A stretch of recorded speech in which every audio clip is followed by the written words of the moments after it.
sou a Adri e hoje nós vamos falar do livro dos delitos e das penas. Infelizmente eu não estou com a obra em mãos, porque eu acabei doando há alguns anos essa obra, né? E eu também nem imaginava naquela época, gente, quando eu terminei a faculdade, eu nem imaginava de criar um canal, enfim, de falar sobre os livros que eu li.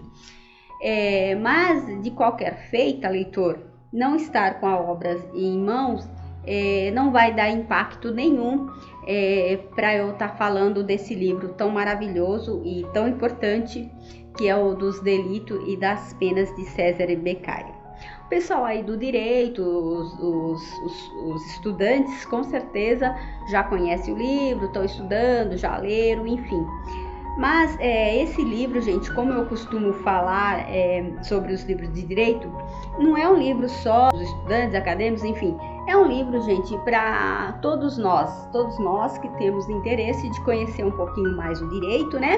E também de conhecer um pouquinho mais o direito penal, que é uma disciplina tão bacana, tão interessante. Beccaria, gente, era um jurista do século XVIII, ele nasceu em 1738, ele estudou com o colégio jesuíta e formou-se na Faculdade de Direito de Parma. Ele formou-se em 1758 e ele era filósofo e iluministas, e esses filósofos, gente, eles eram pessoas com ideias mais claras, mais humanistas. Então, observando a questão das penas, de como que as pessoas eram acusadas e elas eram extremamente maltratadas, injustiçadas e sofriam penas totalmente cruéis e desumanas, Beccaria começou a ser totalmente contra, né, essas penas degradantes. E ele escreveu essa obra, que é uma obra-prima, é uma das suas principais obras. Escreveu essa obra criticando o sistema penal da época. Esse livro, gente, lá na Idade Média, no século XVIII, era uma novidade, ele era notável, era um livro total, era uma obra totalmente revolucionária, uma obra nova.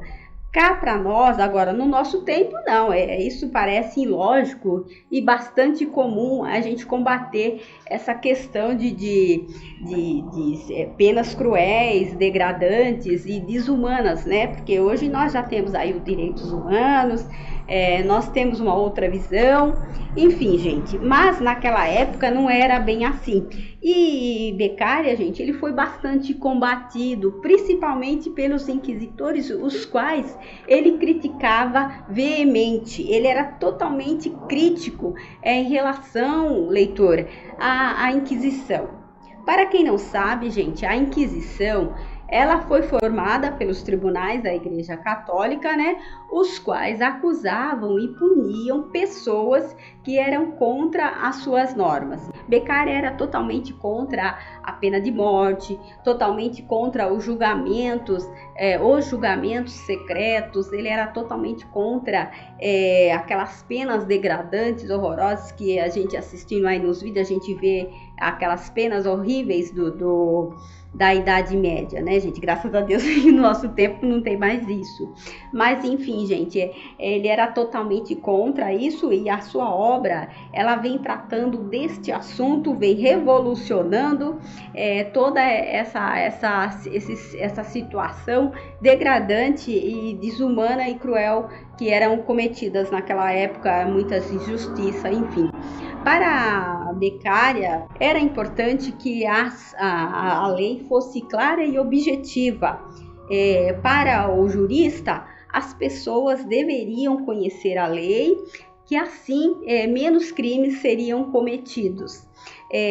Beccaria, ele vê a lei como uma coisa benéfica. A lei, ela deveria ser para a felicidade, para o nosso bem comum, para o bem-estar de todos. E assim, ele via a lei como uma coisa boa, que deveria ser usada de forma justa para todas, com medidas iguais para todos, independente se você fizer parte da classe dominante ou se você for uma pessoa assim como nós, né? Pessoas mais simples.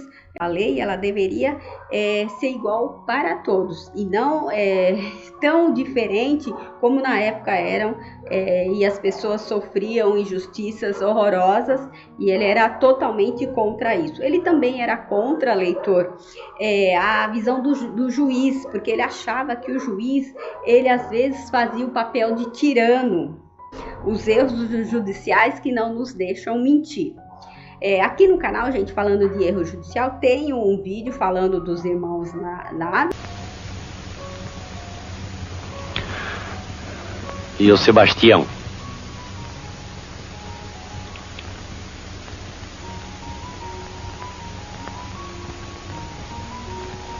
Vai me dizer que... Vocês podem ver aí as injustiças e os atos degradantes e cruéis que foram cometidos com eles.